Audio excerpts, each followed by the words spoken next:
स्नान दर्शन। अब कई लोगों के मन में संशय आ गया कि महाप्रभु जगन्नाथ जी के ऊपर जब जल पधराया जा रहा था वो दर्शन स्नान दर्शन है, या पहुंडी करके महाप्रभु जगन्नाथ जी जब स्नान वेदी पर विराजते हैं तब से लेकर रात्रि तक कभी भी दर्शन किया जाए उसको स्नान दर्शन माना जाता है। ये संशय मन में आ गया। तब कह रहे हैं यदेव पुण्य मुदितम स्नान दर्शन कर्मणि तत्फलम वाप्नोति दृष्ट्वा मंचस्थमुच्यतम।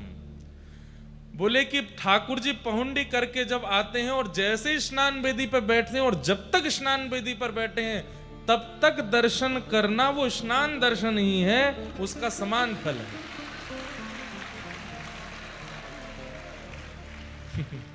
क्योंकि कई लोगों को चिंता हो गई कि हमने तो महाप्रभु जी के स्नान के समय नहीं किए दर्शन, लेकिन स्नान वेदी पर कितनी भी देर महाप्रभु बैठे उस समय जब जब आप दर्शन कर रहे हो उसका पुण्य अतीत है।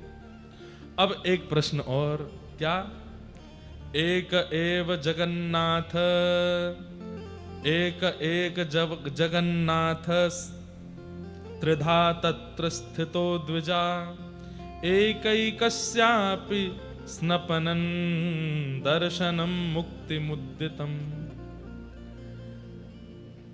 किसी ने महाप्रभु जगन्नाथ जी का जलाभिषेक नहीं देखा, बलभद्र जी का नहीं देखा पर सुभद्रा जी का देखा था, या जगन्नाथ जी का नहीं देखा, सुभद्रा जी का नहीं देखा, बलभद्र जी का देखा था।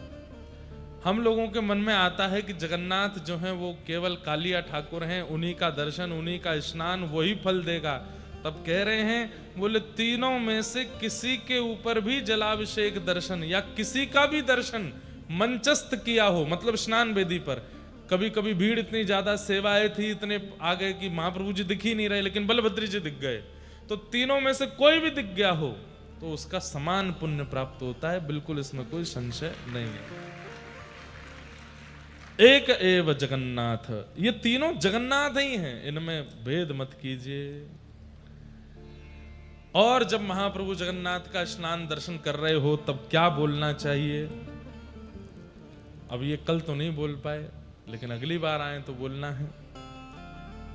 जयस्व राम भद्रेति जय भद्रेति यो वदेत, जय कृष्ण जगन्नाथ जयेत्युच्चारयेन् मुदा। क्या बोलना चाहिए? एक बार हे कृष्ण जगन्नाथ, जब महाप्रभु जगन्नाथ का दर्शन करो, हे कृष्ण जगन्नाथ। हे राम, जब बलराम जी का दर्शन करो तब भुजा उठा करके हे राम, और मध्य में विराजमान हे सुभद्रे, ये 3 बार उच्चारण करना चाहिए। आपकी जय हो, आपकी जय हो, आपकी जय हो, जय जयकार हो। ये श्लोक बोलते हुए स्नान काल में भगवान के सन्मुख ये मंत्र उच्चारण करते रहना चाहिए। अभी हमारे पंडा जी आए थे जो मंच पर आके, वृंदावन के पंडा वे ही हैं, वृंदावन के लगभग सबके पंडा वे ही हैं। कल जब पहुंडी रात में दर्शन करने गए हम तो उन्होंने कान में मेरे कहा कि जब ठाकुर जी पहुंडी करके निकलें तब मौन रहिएगा, जब ठाकुर जी सामने से निकलते हैं उस समय मौन रहिएगा, कुछ बोलिएगा नहीं, और हो सके तो केवल महामंत्र का उच्चारण या गुरु मंत्र का या जो आपका मंत्र हो बस वो बोलिएगा। मैंने कहा वैसे ही जब ठाकुर जी सामने आते तो कुछ और निकलता नहीं, जय हो जगन्नाथ की जय हो, यही निकलता है सबके मुख से। लेकिन उनका भाव था कि अपना गुरु मंत्र, अपने इष्ट मंत्र, महामंत्र, कोई भी मंत्र जब ठाकुर जी पहुंडी करके निकले उस समय यदि बोला जाए तो सिद्ध हो जाता है, वो पवित्र तो है ही, हमें उसकी सिद्धि प्राप्त हो जाती है। इस प्रकार महाप्रभु जी के जलाभिषेक दर्शन का फल बताया। अब उस अभिषिक्त जल को पान करने का और उससे स्नान करने का क्या फल है वो बता रहे हैं। क्या कह रहे हैं? भद्रासन में बैठ करके महाप्रभु जगन्नाथ जी के अभिषिक्त जल उसका पान करके उसको सिर पर धारण करना चाहिए, उससे स्नान करना। अब इतना तो मिलता नहीं कि स्नान हो, तो क्या करें, थोड़ा जल पी के जो थोड़ा बच जाए उसको ऐसे अपने सिर पर। अच्छा, ये पीना कैसे चाहिए ये तो किसी को आता ही नहीं है। ठाकुर जी का चरणामृत हो या वो सदैव बंधुओं हाथ में लेकर के, इससे मुख स्पर्श नहीं होना चाहिए। ये आप या इतना, एक तो ऐसे मुद्रा बनाइए कि वो इतने में आ जाए और उसको सीधे मुख के अंदर स्पर्श मत कराइए, सीधा डालिए मुंह खोल करके। मुख में जाएगा, थोड़ा मुख पे लग जाएगा, उसको मुख पे पहुंच लीजिए। लेकिन महाप्रभु जगन्नाथ जी के मंदिर में कुछ झूठा नहीं होता, महाप्रसाद भी झूठा नहीं होता, जल भी झूठा नहीं। कल यहाँ पे ठाकुर जी का जो जब पौंडी करते समय जल पीते हैं तो वो पधराया गया, तो हम पीने, वो नहीं मुंह लगा के पीजिए। मैंने कहा झूठ, अरे ये महाप्रभु जी का है, यहाँ पे कुछ झूठा नहीं होता, सब पान कर जाते हैं। पर फिर भी आप लोगों को ऐसे ही उसका पान करना चाहिए और सिर पर धारण कर लेना चाहिए। ऐसे में नहीं हो पाता तो ऐसे लेकर के उसको ऐसे धारण करना चाहिए, ताकि हाथ आपका झूठा ना हो, अपवित्र ना हो। महाप्रभु जी के जल, स्नान युक्त जल का सेवन करने से और अपने सिर पर धारण करके उसका स्नान मानने, स्नान मतलब पूरा नहाना नहीं होता, केवल मस्तक पर धारण कर लो, नेत्रों से लगा लो, वक्ष पर लगा लो, ये स्नान है। उसका क्या है पुण्य? अपुत्रामृत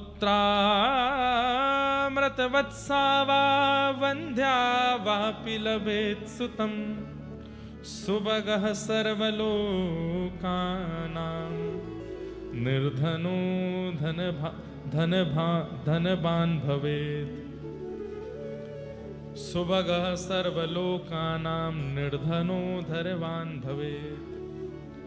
पहला, यदि कोई अपुत्र है मतलब संतान नहीं है तो उन पर भगवान कृपा करते। कोई वंध्या है, संतान जन्म नहीं हो रही है, पुत्र जन्म नहीं हो रहा, पुत्री जन्म नहीं हो रहा, उस पर ठाकुर जी कृपा करते हैं। और मात्र पुत्र का